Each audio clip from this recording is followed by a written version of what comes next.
comme je déteste le small talk que les autres m'infligent, je fais tout pour ne pas moi-même être dans le small talk. Donc j'essaye de dire vraiment des choses et de répondre vraiment aux questions. Raconte, s'écoute, se lit et se regarde.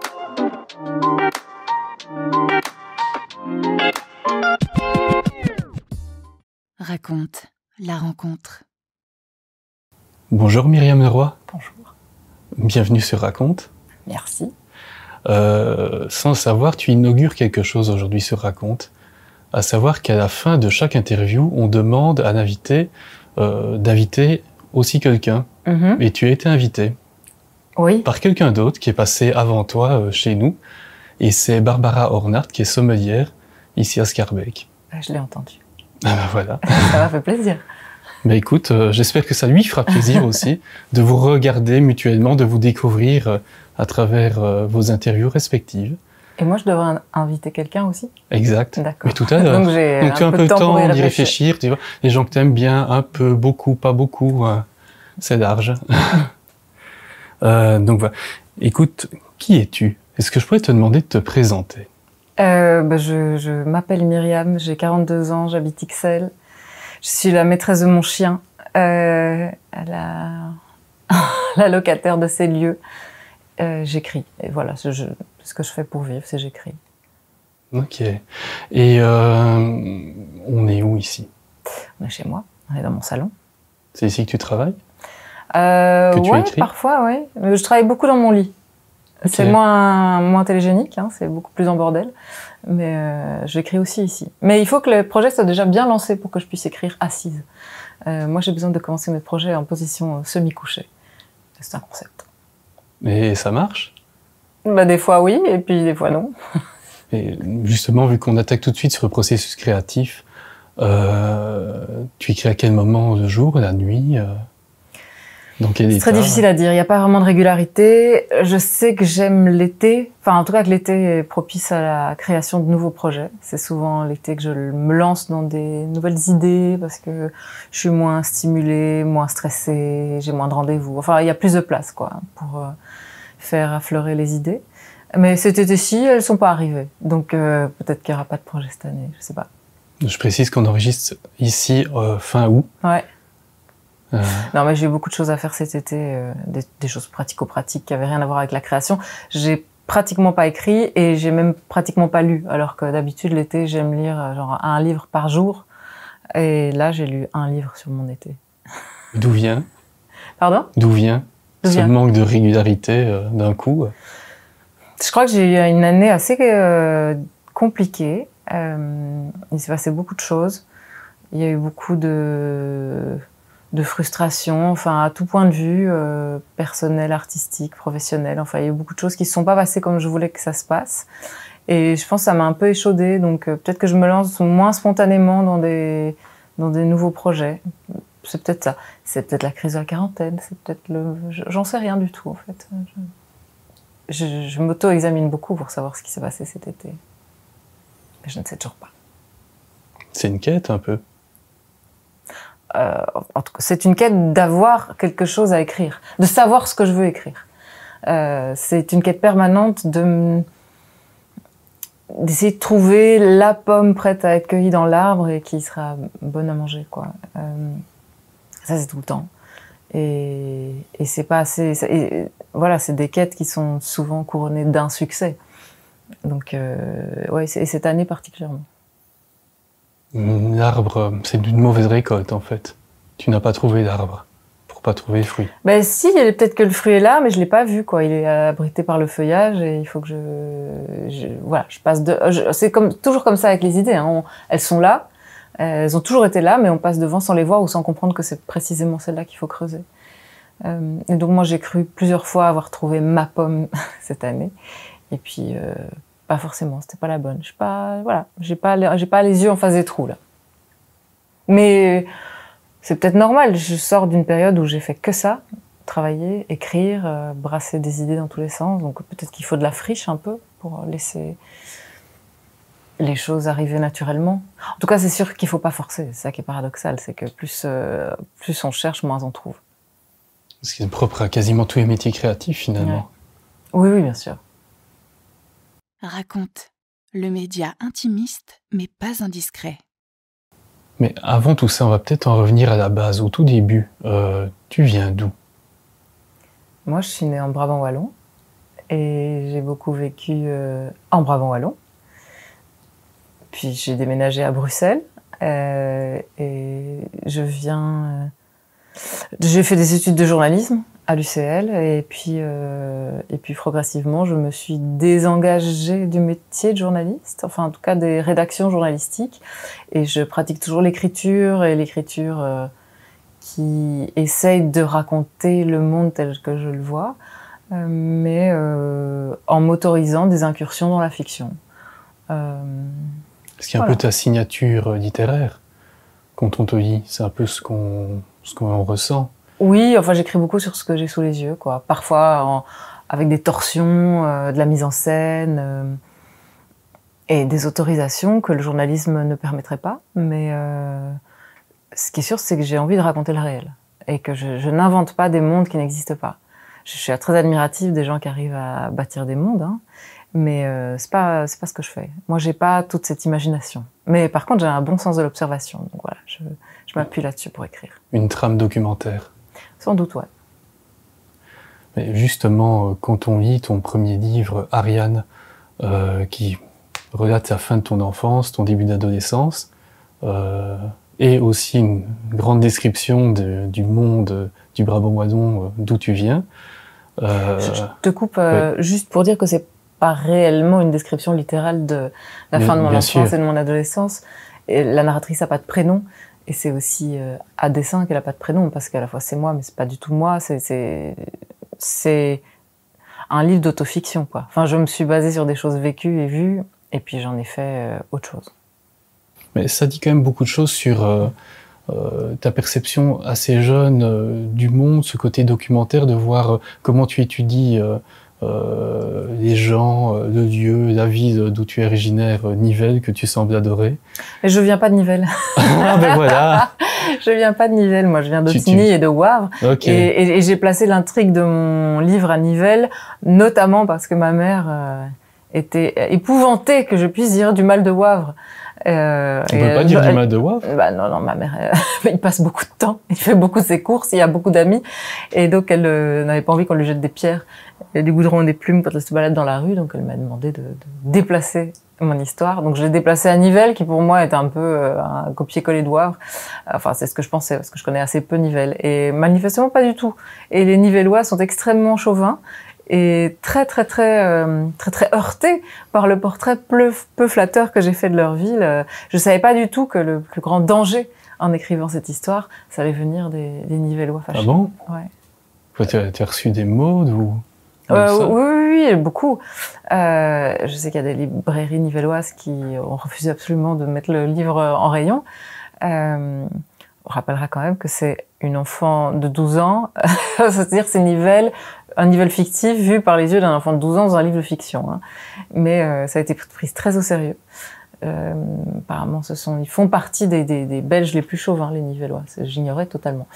Et un jour, je faisais une dédicace de ce livre à la librairie Filigrane, et il y a un type dont la tête m'est hyper familière qui vient faire signer le livre et qui a pas l'air content, quoi, et qui me dit écrivez pour un gros con qui habite Nivelles. Et au début, je crois qu'il rigole, je fais une petite blague, et puis en fait, il insiste. Je dois écrire pour un gros con qui habite Nivelles. Donc j'écris pour un gros con qui habite Nivelles, et je mets quand même une astérisque en disant dédicace, écrite sous la contrainte et tout. Je comprends toujours pas l'attitude de ce gars, et puis il se tire en faisant claquer le livre sur le rebord de la table, et il s'en va. Il était venu tout seul comme ça. Et puis à un moment donné, en fait, je sais pas, les cases du bandit manchot s'alignent, et je me souviens de qui c'est, et c'était Gérard Depré, qui est un homme politique quand même de premier plan. Je me dis, ce mec, il a vécu la violence de la vie politique à tellement d'échelons, et puis il va faire 45 minutes de route par vexation, pour se faire signer un livre pour un gros con qui habite Nivelles. Voilà, c'est marrant, hein? C'est un acte politique peut-être pour lui. J'imagine. Peut-être qu'il est très impliqué dans la vie de sa commune, je sais pas, je connais pas trop de près, en fait, la carrière politique de Gérard Deprez. Mais voilà le genre d'anecdote que j'ai eu avec Ariane à Nivelles. Pas mal. Je pense qu'il n'y a pas beaucoup d'auteurs, d'autrices qui peuvent avoir des fans, enfin des fans, entre guillemets, de cet acabit. Pas sûr qu'il était fan, hein. Je pense que c'était vraiment... Il a quand même acheté le bouquin. Hein.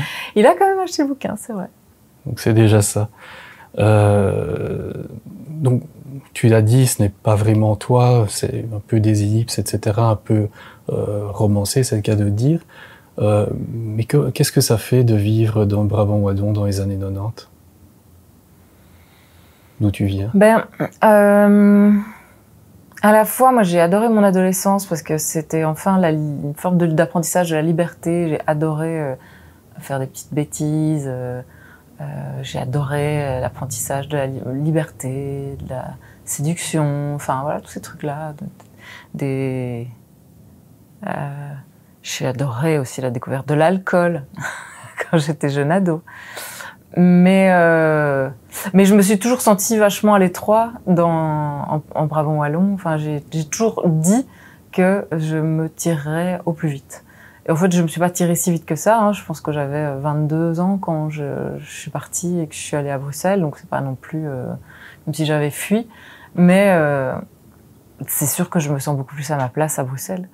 Notamment parce que je conduis pas. J'ai une phobie épouvantable de la conduite automobile et que je me sens aussi de plus en plus mal dans les transports en commun. Enfin, voilà, je suis claustro, j'ai des phobies par milliers. Et l'autonomie en Brabant wallon, quand on a des phobies par milliers, c'est assez compliqué. Et à Bruxelles, c'est beaucoup plus simple. On peut vivre avec 1000 phobies à Bruxelles sans que ça change fondamentalement l'existence par rapport à quelqu'un qui n'en a pas.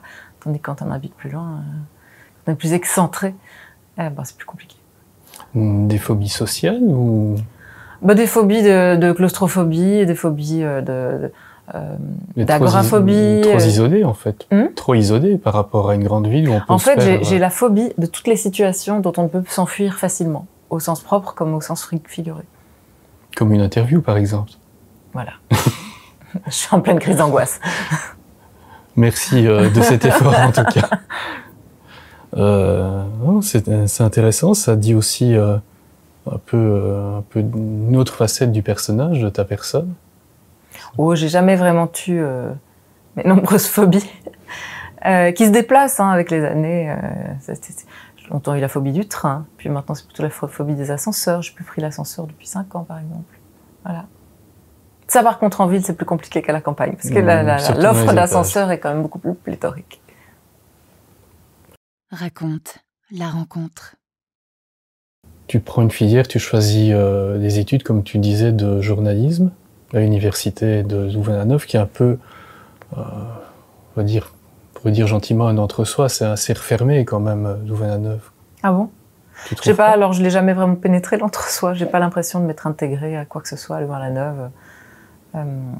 Moi, je cotais pas puisque mes parents habitaient à côté, donc j'ai pas vécu la vie néo-louvaniste de cercle, de baptême, etc. Je voyais ça. En plus, j'aimais pas Louvain-la-Neuve à l'époque. Ça a un peu changé, ça a même beaucoup changé depuis, mais j'aimais vraiment pas. Et donc, j'allais en cours et puis je me tirais dès que les cours étaient terminés. Donc, j'ai pas l'impression non plus d'avoir gardé d'immenses contacts avec les gens rencontrés à la fac, à part ma meilleure amie que j'ai rencontrée sur les bancs de l'université en première candie. Mais c'est peut-être un entre-soi, mais en communication et journalisme, je l'ai pas perçu comme ça en tout cas. J'en ai pas bénéficié en tout cas, ça c'est sûr. Ce que je voulais dire par entre-soi, c'était plutôt que c'est tout petit. C'est vraiment un truc d'étudiant quasiment. C'est tout petit par rapport à des vies estudiantines comme il y en a Liège en Belgique ou même Bruxelles. Oui, c'est vrai. C'est le sens du propos. En fait. Ah oui, c'est clair que il y a surtout une génération qui se côtoie et puis basta. Oui, donc c'est une vie totalement artificielle qu'on vit à Louvain-la-Neuve. C'est aussi ça, je crois, qui me plaisait pas tellement quand je faisais mes études et qui maintenant me plaît, maintenant que je suis beaucoup plus âgée, pour aller un peu m'abreuver à la sève de ces jeunes personnes que je ne fais plus.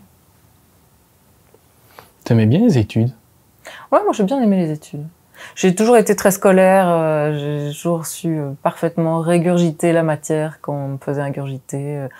J'ai adoré les blocus, je trouve ça trop chouette de potasser obsessionnellement des syllabies.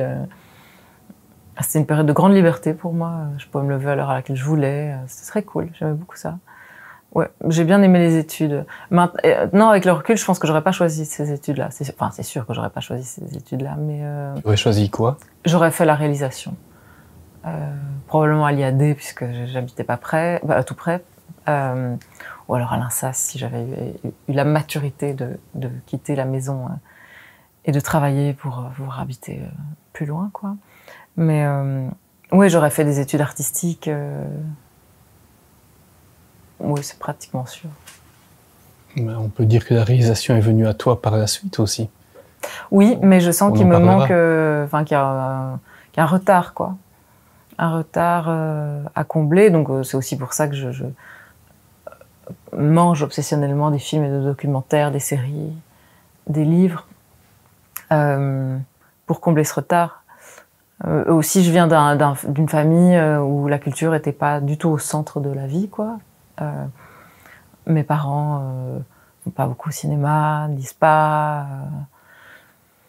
donc écoutent pas de musique. Donc c'est vrai que j'ai l'impression d'avoir toujours une garde de retard et d'être autodidacte forcément, plus que des gens qui auraient eu un cursus où ils auraient tout compris. Enfin voilà, moi la grille de décryptage, je suis seulement en train de la former.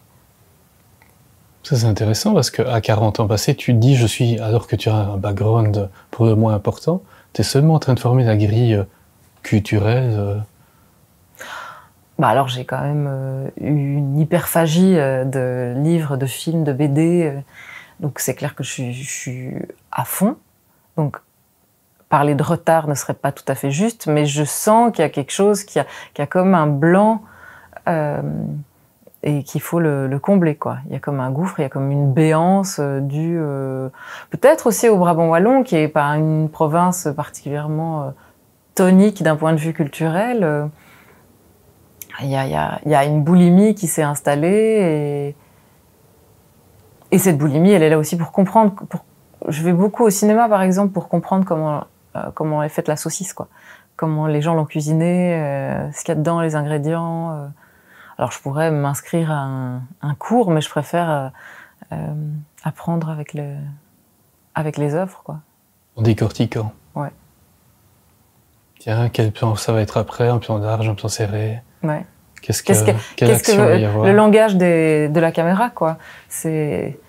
Au lieu de l'étudier dans un cours, j'essaie de me poser la question de quelle est l'intention derrière le plan et qu'est-ce que ça me fait à moi, la réceptrice, quoi. Voilà.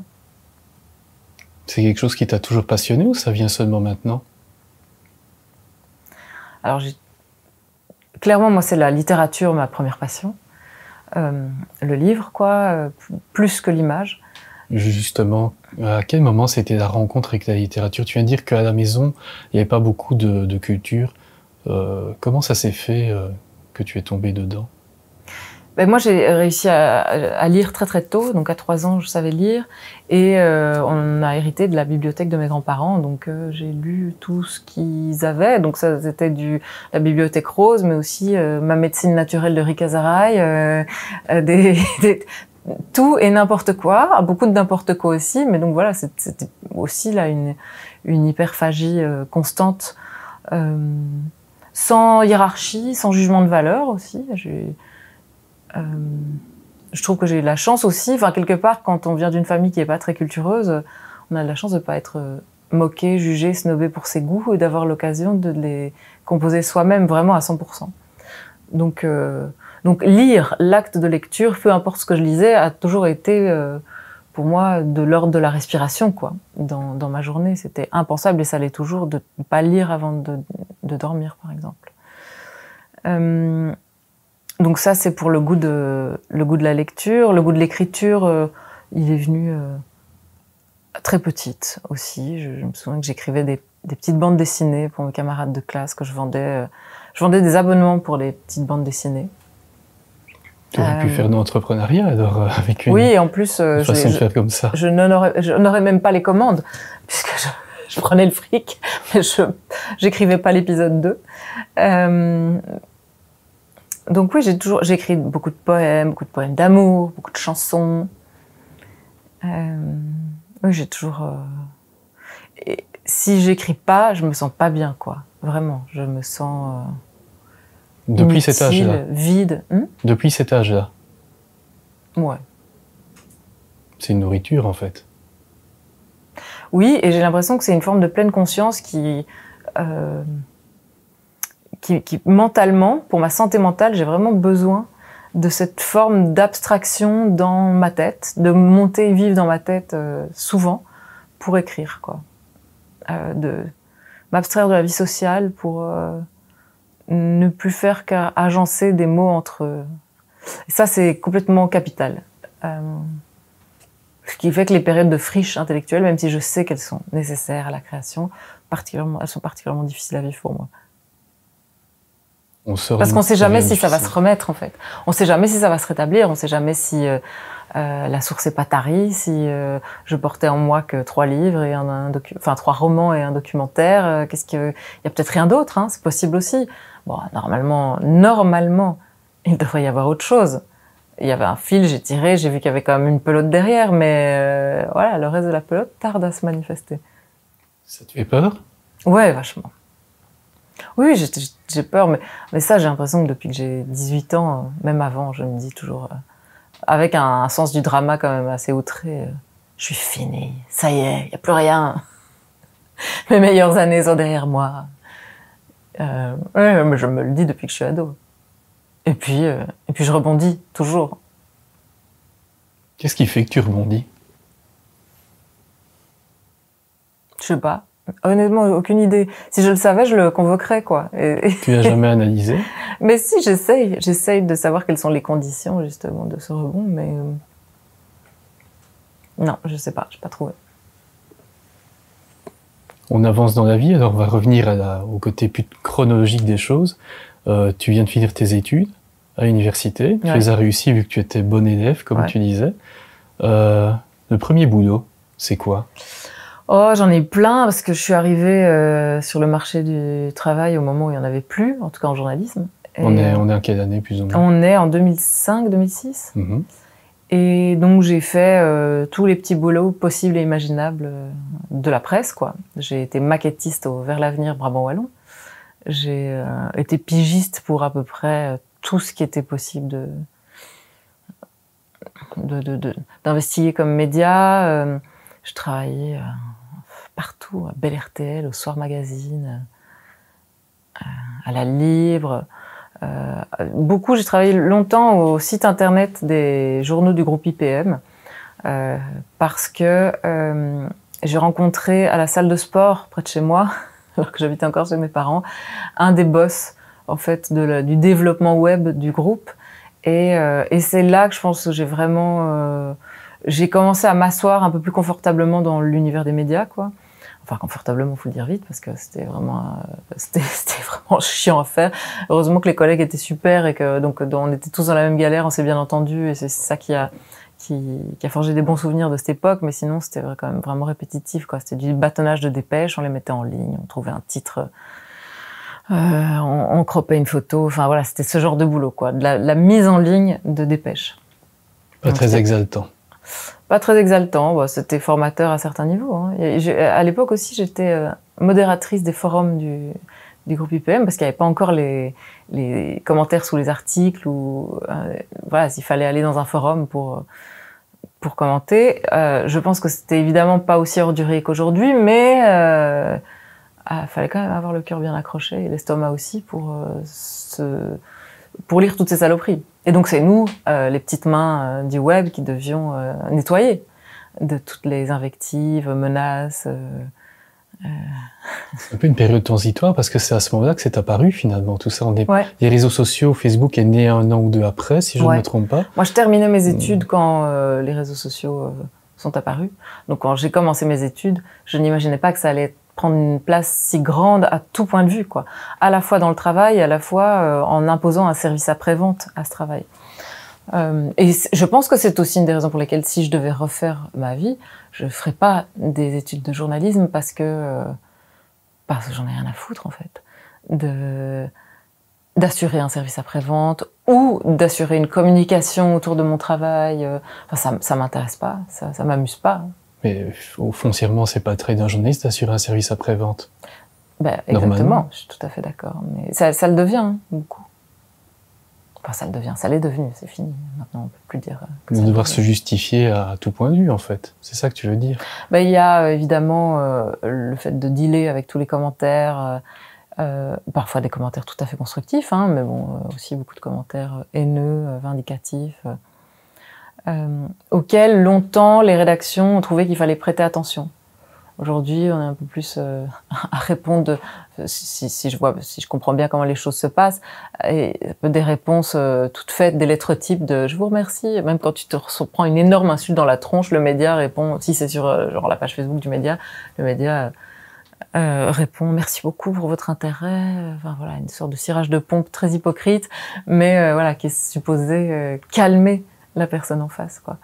Ça doit pas vraiment marcher. Et qui n'entre pas dans la polémique, alors qu'avant, il fallait absolument répondre à chaque commentaire, fâché ou content, et ne pas perdre l'opportunité d'avoir un abonné ou un adhérent. Et ouais, c'est fini ça. Tant mieux. T'y retournerais pas en tout cas? Non, non, non. Et ça nous amène aussi à un autre de tes travaux. On en a parlé un tout petit peu au début. Tu as été dans la réalisation, enfin co-réalisatrice Oui, oui. du documentaire #salpute. Tout à fait. Et j'ai aussi co-réalisé un documentaire, un webdoc en 2011 sur l'IVG qui s'appelle Cuisine interne. Et comment tu rentres? Tu décidément, donc tu es du côté d'abord journaliste, puis en parallèle littéraire, et puis là tu viens à l'image. Comment ça se fait? Comment ça se met en place? Alors en réalité, c'est d'abord par le théâtre en fait que j'ai fait mon premier pas de côté des médias, parce que via les émissions radio pour lesquelles je bossais, j'avais fait la rencontre d'une directrice de théâtre, Nathalie Hufner, qui m'a proposé un jour d'écrire une pièce. Et c'était et j'en ai écrit une d'ailleurs, qu'elle n'a pas prise. Et puis, quelques années plus tard, elle m'a redemandé d'écrire quelque chose. Elle m'a fait une commande assez précise. Et là, j'ai écrit un truc. Et c'était déjà trop bien, trop chouette à écrire. Et trop chouette à regarder, réalisé par des comédiens et des comédiennes et par la metteuse en scène, qui était Nathalie Hufner. Cette espèce d'écriture qui passe pas uniquement par les mots, mais qui s'appuie aussi sur des corps. Ça a créé chez moi un sentiment de joie et même un peu de puissance, quoi, d'avoir créé un monde ou participer à créer un monde, puisque bon, c'est de la coécriture, hein, l'écriture de plateau. Et je pense que c'est peut-être bien là qu'en fait l'envie de faire du documentaire, de faire du cinéma de fiction, c'est vraiment affermi, quoi. C'est en voyant mes mots mis en scène, mis en voix, mis en espace par d'autres personnes. Et ma première pièce a bien marché, donc ça m'a donné la confiance, et ça m'a donné la confiance d'essayer d'autres disciplines aussi. Donc littérature, qui était la première chose que je voulais faire dans la vie, c'était écrire des romans, mais j'osais pas, ou j'avais l'impression que c'était un travail de trop longue haleine pour que ma musculature mentale me le permette. Puis finalement, ça va. Et voilà, c'est comme ça. L'idée, c'est aussi d'explorer les différents médias qui permettent de raconter une histoire telle que j'estime qu'elle doit être racontée. J'ai l'impression que chaque histoire appelle son médium. Et bien sûr sa narration, son adresse, etc. Mais il y a des choses que je veux raconter, mais que je trouve pas du tout ça pertinent de le faire en roman, ou je le trouve pas du tout pertinent de faire ça en pièce, quoi. Et je choisis l'endroit où il me semble plus juste que ça atterrisse, quoi. Tu viens de parler de confiance. Tu es quelqu'un qui a confiance en elle dans la vie de manière générale ou dans tes créations?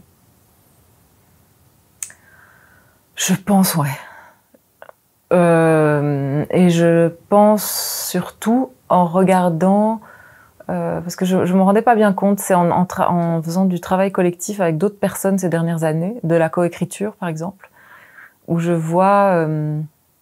alors je doute toujours du travail en cours, je doute toujours de ce qui est en train d'être fait, je questionne tout le temps la matière, ce qu'on raconte, est-ce qu'on a bien choisi le bon chemin pour le raconter. C'est d'ailleurs un peu chiant pour les gens qui travaillent avec moi, voire tout à fait chiant, parce que c'est jamais verrouillé, quoi. On n'est jamais sur une autoroute, on est tout le temps en train de prendre des chemins de traverse, et c'est pas toujours, je pense que, même si j'essaye de respecter les gens, quand on travaille collectivement, qu'il y ait toujours quelqu'un qui vienne questionner ce qu'il est en train de faire, ça doit vraiment être difficile à vivre. Mais en travaillant avec ces autres personnes, je me rends compte que j'ai quand même relativement confiance en moi. Et donc c'est par contraste avec le manque de confiance des autres que je me rends compte que chez moi c'est quand même un truc assez solide. Peut-être que ça vient aussi... j'ai pas l'impression d'être née avec cette confiance. Je pense qu'elle est arrivée assez récemment, enfin il y a 5-10 ans peut-être. Parce que je crois que d'une certaine manière, j'ai décidé d'arrêter d'être dans cette posture de la femme qui doute, qui est une posture dans laquelle les femmes se mettent, parce qu'une femme qui doute pas, c'est considéré comme pas féminin, pas joli. Enfin, les femmes sont supposées ne pas avoir confiance en elles. Une femme affirmée a plutôt tendance à être disruptive, quoi. Dans l'univers. Et j'ai longtemps joué le jeu de la fille qui n'avait pas confiance en elle. J'ai longtemps fait « Oh mon Dieu, je sais pas, non, c'est nul. Je suis nulle, j'y arriverai pas. » J'ai beaucoup joué ça. Et puis je me suis rendu compte que c'était un jeu, justement. Et j'essaye de déconstruire ça. Et donc de reconstruire quelque chose de juste, quoi. Et ce qui est juste, c'est que je crois que je suis consciente, assez lucide de mes qualités et de mes défauts aussi, et de mes atouts et de ce dans quoi je suis vraiment nulle, voilà. Mais donc ouais, si tu agites le tout, je pense avoir confiance en moi. Raconte, le média Game Changer, multiples thématiques. Est-ce que tu penses qu'il y a un avant et un après de documentaire que tu as co-réalisé #salepute? Est-ce qu'il y a un avant et un après? Oui et non. À la fois non, parce que ça s'inscrit dans la continuité du sujet que je creusais à ce moment-là et que je continue d'ailleurs à creuser. C'est la misogynie. J'ai pas l'impression que ça me met assis une crédibilité particulièrement éclatante. Parce que dans ces métiers-là, en fait, c'est comme si... Enfin, t'as beau avoir fait plein de trucs, tu repars toujours de zéro et c'est comme si t'avais jamais rien fait, t'as encore tout à prouver. Ce qui a ses côtés positifs aussi, hein, c'est pas que négatif, mais bon, c'est assez insécurisant. Par contre, là où il y a eu un avant et un après, c'est que j'ai kiffé, quoi. J'ai kiffé faire des tournages, j'ai surtout kiffé le montage, l'étalonnage, toutes ces petits... Moi, les grosses œuvres, c'est pas tellement ce qui m'excite. Je préfère les... Donc, aller tourner les interviews, c'était pas trop ton truc, en fait. Rencontrer toutes ces mais victimes, etc. j'apprécie encore 10 fois plus, et même dans l'écriture de bouquins, déplacer des virgules, des respirations, faire des interventions sur des micro-trucs. Ça me fait vraiment triper. Et je me suis... j'ai adoré, en fait, la rencontre avec tous les professionnels du cinéma, qui était pour moi une grande découverte de gens tous plus talentueux et passionnés les uns que les autres, où le film en cours est vraiment le sujet le plus important, quoi. C'est paradoxalement un milieu où il y a beaucoup moins d'ego, je trouve, le cinéma, que les médias, quoi. Alors que ce qu'on y fait est beaucoup plus chiadé et est supposé t'apporter aussi plus d'argent, de gloire, enfin je sais pas quoi. Enfin en tout cas c'est contre-intuitif, je trouve, de constater que le milieu du cinéma est plus simple que le milieu de la radio, de la télé, de la presse écrite. Enfin, j'ai adoré en fait me frotter à ces professionnels du son, de l'image, des gens hyper spécialisés dans leur domaine, l'étalonneuse, la monteuse son. Enfin, j'ai envie de revivre ça, quoi. J'ai envie de revivre ça plein de fois. Un côté très technique, en fait. Ouais. Ben oui. Très fin, très... comment des toutes petites interventions peuvent inventer ou proposer un langage différent, une manière de dire différente, très précise. La précision qu'on peut avoir dans l'expression sur des tout petits postes, quoi, comme une simple modification de la lumière ou même simplement l'image. Hein, la chef opératrice, son travail, je trouve ça tout à fait fascinant, quoi. Comment ce que racontent les plans, ce que raconte son éclairage. J'ai trouvé ça génial, quoi, d'explorer ça. Donc oui, il y a un avant et après ce documentaire par rapport à ça, par rapport à mes envies professionnelles, c'est clair. Maintenant, politiquement, j'ai pas l'impression que ni pour moi, ni pour le monde, il y a eu vraiment un avant-après. J'allais venir par rapport au sujet. Les choses n'ont pas changé, hein, je veux dire. Ah si, en fait, elles sont pires. Je te suis beaucoup via tes stories Instagram. Je crois que tu aimes beaucoup ça. Ouais. Enfin, tu en fais un certain nombre par jour. Ouais. Et l'autre jour, tu avais été, je crois, dans une école ou une rencontre de jeunes. Ouais. Et tu avais un ressenti assez fort par rapport à ça, où tu disais que finalement ça s'empirait. C'était ton ressenti à la sortie de cet événement, si je me rappelle bien en tout cas. Non, en fait, en réalité, c'est une intervention qu'on a faite à plusieurs, on était 3, sur l'invisibilisation des femmes dans l'espace public et dans l'histoire. Mmh. Et donc chacune avec sa spécialisation. Moi, c'était parce que j'avais écrit un bouquin sur une résistante oubliée. J'étais allée parler à des jeunes gens. Et une des intervenantes en est sortie particulièrement chamboulée. En fait, l'accueil assez hostile qui a été fait aux idées féministes. Moi, je sais pas pourquoi, ça m'a pas tellement ébranlée parce que peut-être que je le savais déjà, que un article récent que j'ai lu dans Le Monde démontrait que, d'après je ne sais pas quelle étude récente elle aussi, les jeunes garçons étaient de plus en plus conservateurs et les jeunes filles de plus en plus progressistes, et qu'il y avait un double mouvement en fait qui créait aussi des tensions, de la friction, de la violence. Parce qu'on a beaucoup tendance à croire à tort que le monde est de plus en plus féministe. Alors c'est clair qu'il y a des gens qui sont de plus en plus féministes et de plus en plus progressistes, mais à côté de ça, t'as toute une partie de la population qui est aussi de plus en plus hostile en fait aux idéaux d'égalité. Et c'est comme ça que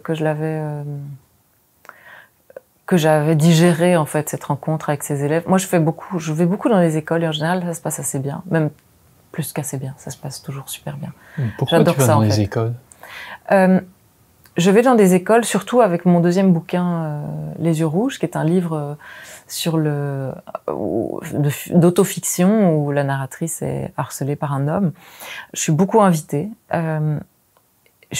Parce que comme ça parle de harcèlement et que c'est une problématique capitale dans les écoles et que les enseignants et les directions ont vraiment du mal à savoir par quel bout la prendre, ils prennent mon livre comme support de discussion.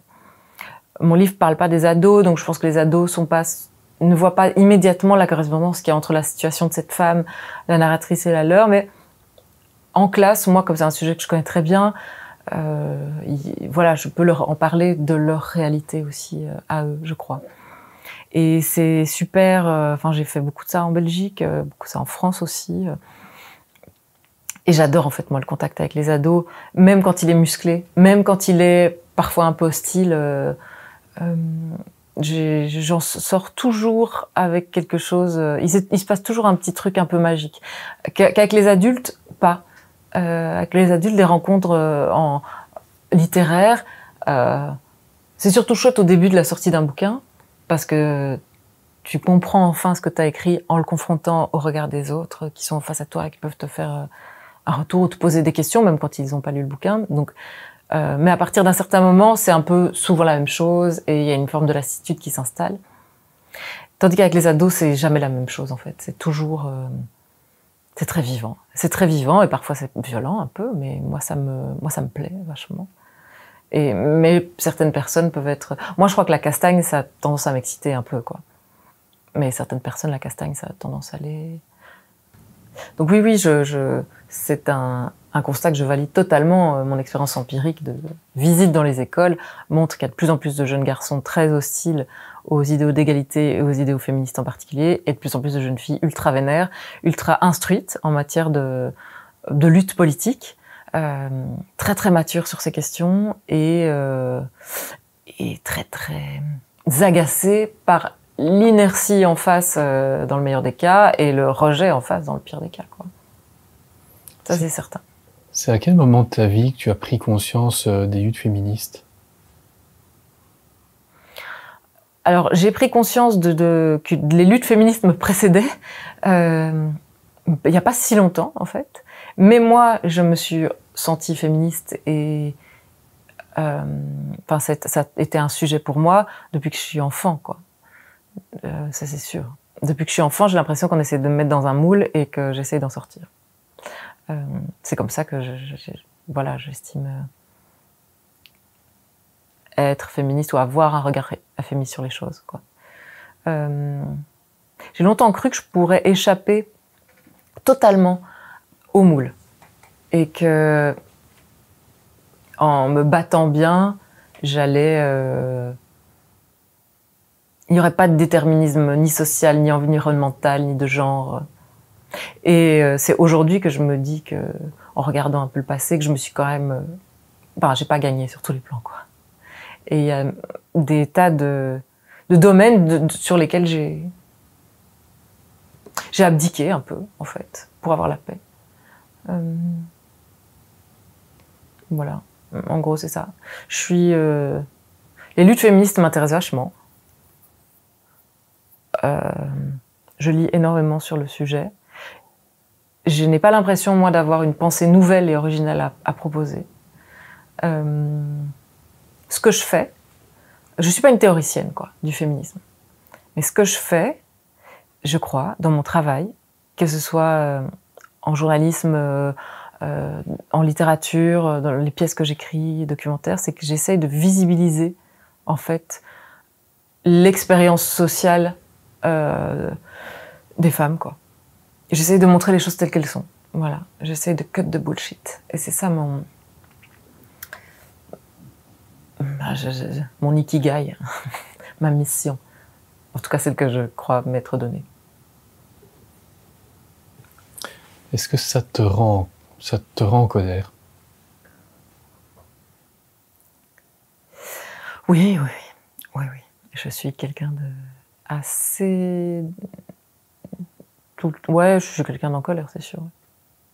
Est-ce que c'est un moteur, cette colère? Bien sûr. Et c'est même le moteur principal. La colère, la frustration,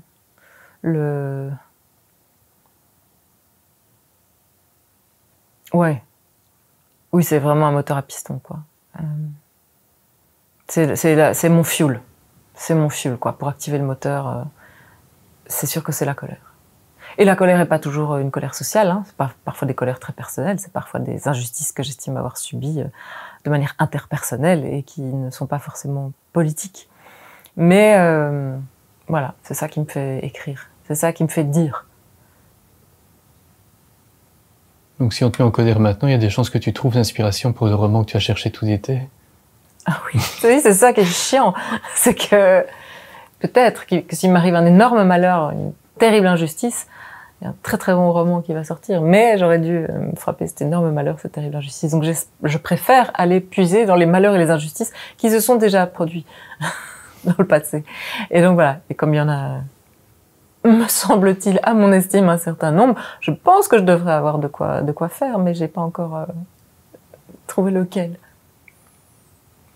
Tu regardes quoi? Tu parlais tout à l'heure que tu regardais énormément de films, etc. Est-ce qu'il y a un style en particulier ou un auteur, une autrice? Non, je change beaucoup d'avis, je change beaucoup de passion. J'ai par exemple eu ma période indienne, où je regardais beaucoup de séries indiennes. voilà, certaines faites pour le marché américain et d'autres faites pour le marché indien, pour comprendre comment les gens vivent. J'ai beaucoup aimé, puis aussi j'ai eu ma période japonaise, coréenne, comprendre, et en littérature aussi, quoi. Parce que là, même la fiction, je trouve, apporte des éléments de compréhension du réel, de la manière dont des gens qui vivent très loin de nous vivent. Voilà, c'est ça. Voilà, mes périodes changent et mes obsessions changent. J'ai beaucoup lu de l'autofiction à une époque. J'adorais. Enfin, ce que je préférais, c'était de voir comment les gens se meuvent dans l'existence. Maintenant, l'autofiction, j'en ai vraiment marre.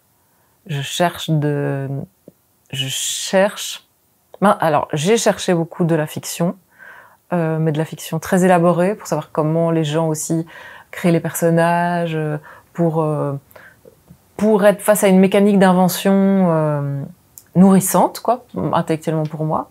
Mais je trouve peu de fiction qui ne m'ennuie pas très vite. Donc, en fait, je lis beaucoup de longs récits journalistiques, beaucoup d'enquêtes.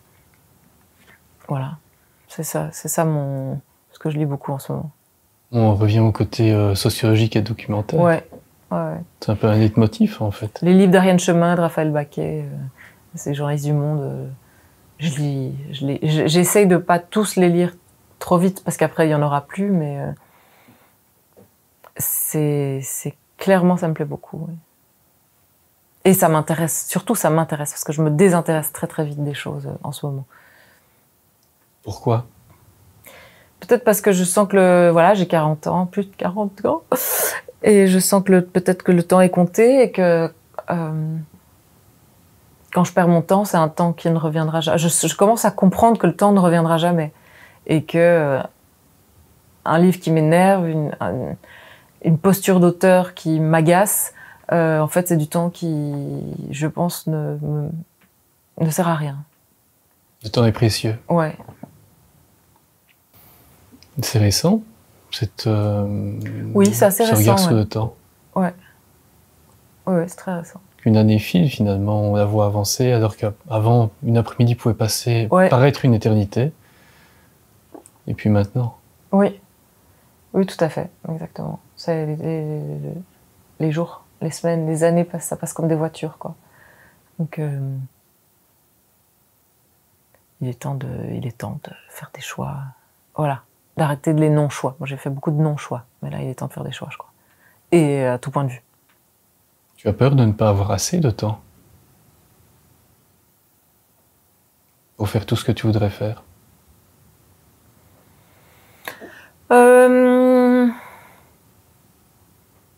Non, pas trop. Sûrement, hein, mais c'est pas comme ça que je me formule les choses. J'ai peur de perdre tout à fait mon énergie, de plus arriver à faire exactement ce que je veux faire.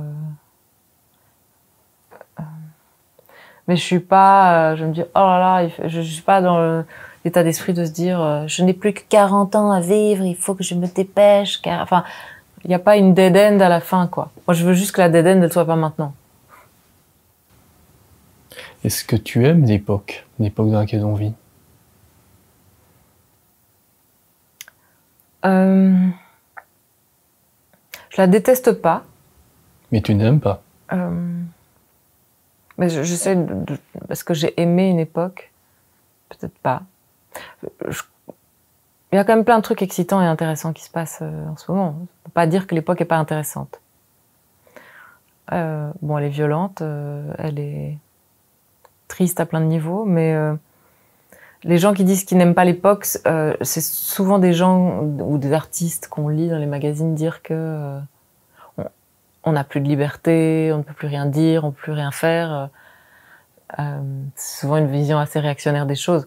Moi, je trouve qu'on n'a jamais pu autant dire de trucs et faire de trucs. Je me sens beaucoup plus libre. J'ai l'impression que tout le monde est beaucoup plus libre aujourd'hui que dans les années 90, par exemple.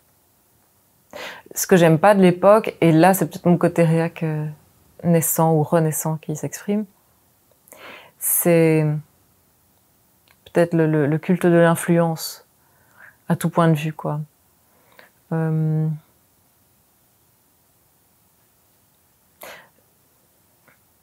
pense qu'il y a autant d'influenceurs et d'influenceuses que de sujets de préoccupation, quoi. Donc, je suis pas anti-influenceur ou influenceuse.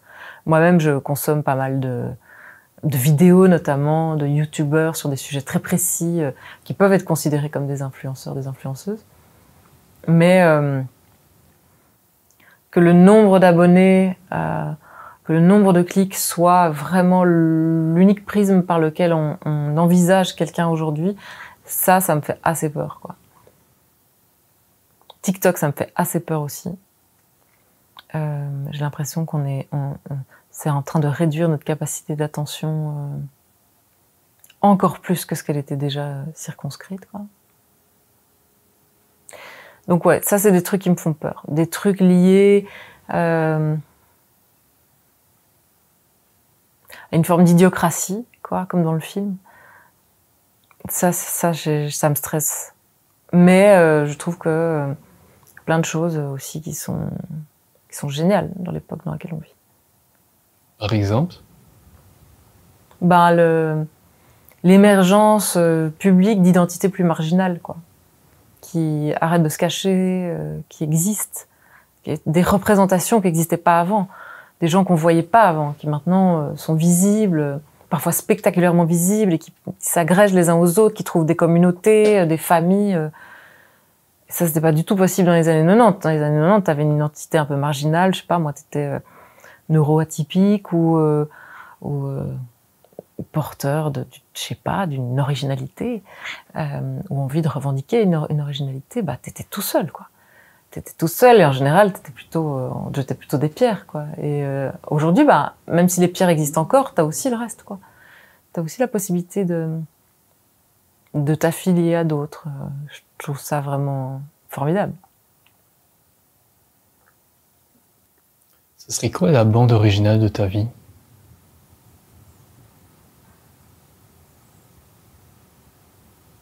Alors là, une musique en particulier, c'est ça?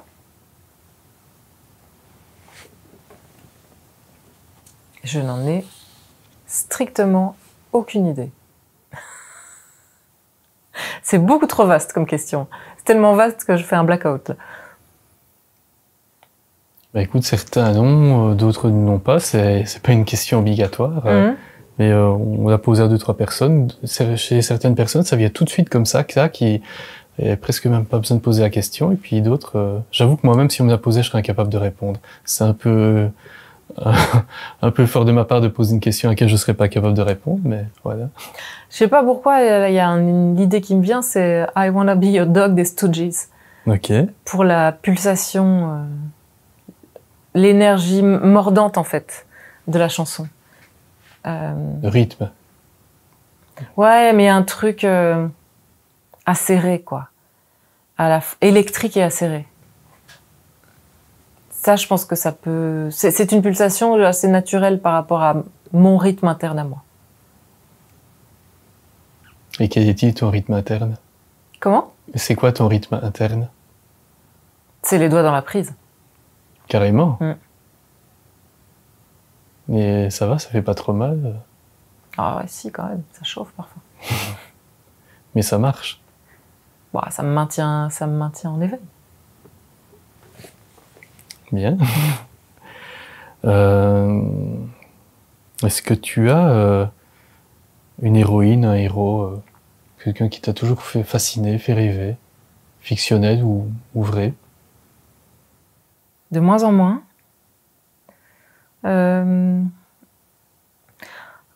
Clairement, moi, je suis une padawan de Virginie Despentes. Hein. J'ai énormément d'admiration pour Virginie Despentes. Quand la vie va mal, je me fais souvent une petite interview audio ou vidéo de Virginie Despentes sur YouTube. Parce que je trouve sa clairvoyance et son authenticité, enfin, ça fait vachement de bien, quoi, de la lire. Moi, c'est quelqu'un qui me procure de l'apaisement, beaucoup. Tellement qu'elle est sharp et affûtée.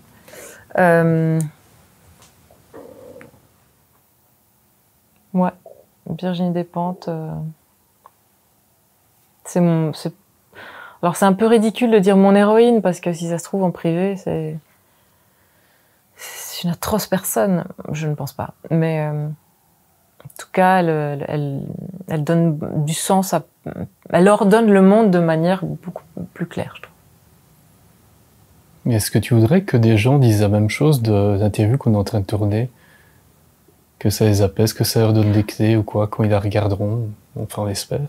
Bah oui, évidemment. Je préfère que les gens trouvent que c'est apaisant et stimulant intellectuellement que ça leur a volé une partie de leur temps, qui ne reviendra jamais, c'est sûr. Maintenant, est-ce que ça me meut d'une manière ou d'une autre? Je sais pas. En tout cas, je sais que moi, j'aime les interviews, les propos de gens qui ne tournent pas autour du pot et qui disent vraiment des choses, qui sont pas dans le small talk. Le small talk dans la vie de tous les jours et dans le discours médiatique, c'est vraiment pour moi, c'est douloureux, quoi. Et donc j'essaye en interview, et parfois je sais que je peux être dans un excès de sincérité à cause de ça. Comme je déteste le small talk que les autres m'infligent, je fais tout pour ne pas moi-même être dans le small talk. Donc j'essaye de dire vraiment des choses et de répondre vraiment aux questions et de mobiliser vraiment. Enfin, après les interviews, je suis souvent hyper crevée parce que c'est sportif, quoi. Je reste pas en surface. Donc, oui, si quelqu'un dit que l'interview lui a apporté de la nourriture à un quelconque niveau, bah oui, je serais contente. Et justement, comment tu vis le rapport avec les gens qui te lisent, des fans, etc. Comment tu échanges avec eux d'une manière ou d'une autre ou... Ouais, oui, je suis dispo sur Instagram, donc c'est un compte privé et verrouillé, mais enfin la plupart des gens qui me font une demande d'abonnement, je les accepte. Je les accepte pas quand ils ont l'air d'immenses psychopathes, mais bon, parfois. On l'a fait cet après-midi avant de venir, donc on va vérifier. Ah ouais. Mais voilà, c'est pour ça qu'il y a beaucoup de gens en attente, parce que parfois je suis pas sûre qu'ils soient des psychopathes ou pas. J'ai complètement oublié ce que je racontais. Oui, voilà. Le rapport avec les gens qui me lisent. Oui, en fait, j'ai beaucoup. Et souvent, et un peu trop, parce que notamment avec mon dernier bouquin, j'ai accepté toutes les invitations. J'ai dit oui à toutes les invitations, alors que je m'étais dit, non, cette fois-ci, tu vas vraiment choisir, tu vas faire 3 librairies, et puis c'est tout. Et en fait, j'ai dit oui absolument à tout. J'ai fait tous les festivals. Donc, c'était à la fois des trucs prestigieux, et à la fois des trucs dans des bleds improbables où il y avait 3 pelés de tondu. J'ai vraiment tout fait. Et donc j'ai rencontré tout type de gens, des gens complètement indifférents à ce que je faisais, mais aussi des gens, des fans hardcore, des gens qui avaient lu distraitement et d'autres qui avaient fait une exégèse des bouquins, qui les connaissaient mieux que moi. Donc oui, je suis souvent en contact avec des gens qui me lisent et je leur parle souvent. Et je crois que il faut trouver une posture où à la fois t'entends ce qu'on te dit, mais tu prends pas pour argent comptant ni les compliments ni les scuds. Voilà, je sais pas très bien comment on arrive à faire ça. Je pense avec l'habitude, l'expérience. Mais je crois que j'y arrive. Je crois que je sais très exactement ce que j'écris et certains compliments ne me feront jamais plaisir parce que je les trouve faux et certains scuds ne me feront jamais mal parce que je les trouve faux aussi. C'est pareil pour la critique. Ouais. Je pense que je sais très bien ce que je fais et que je suis vraiment ces derniers temps, je suis ma propre boussole, quoi. Et c'est mon intuition sur mon texte qui doit me laisser l'impression finale et pas ce que Tartampion dira de bien ou de mal. Tartampion ou le pape, hein. Tu lui as envoyé un livre? Au pape? Oui. Non. C'est une idée. J'ai pas l'impression que ça l'intéressera forcément. Avec ça, j'arrive à la fameuse dernière question, pour boucler la boucle. Qui voudrais-tu voir, entendre, lire dans Raconte? J'étais tellement concentrée sur tes questions que j'ai pas réfléchi. Ça doit être absolument un artiste ou une artiste? Pas forcément, toute personne. Alors moi, je suis assez fascinée par Raja Mawan, l'ancienne coprésidente d'Ecolo. Notamment pour sa solidité mentale, le fait d'avoir choisi une carrière qui t'expose tout entière, quoi, en tant que personne aussi, quoi, et en tant que corps, en tant que tout. Et elle est, j'ai l'impression qu'elle traverse la violence de la vie politique avec une force et une forme de placidité qui me fascine. Je voudrais comprendre avec quelles lunettes elle regarde le monde et comment elle fait pour vivre, survivre et même peut-être même s'amuser de toutes les attaques qu'elle endure, de toutes les violences, les cruautés qui traversent son existence, quoi. Pour moi, ouais, une petite dissection du cerveau de Raja Mawan, ça pourrait beaucoup m'intéresser. Je pourrais beaucoup apprendre, je crois. Eh bien, écoute, on va essayer de programmer cette dissection prochainement. Super. Merci beaucoup, Myriam Deroy. Merci. Raconte.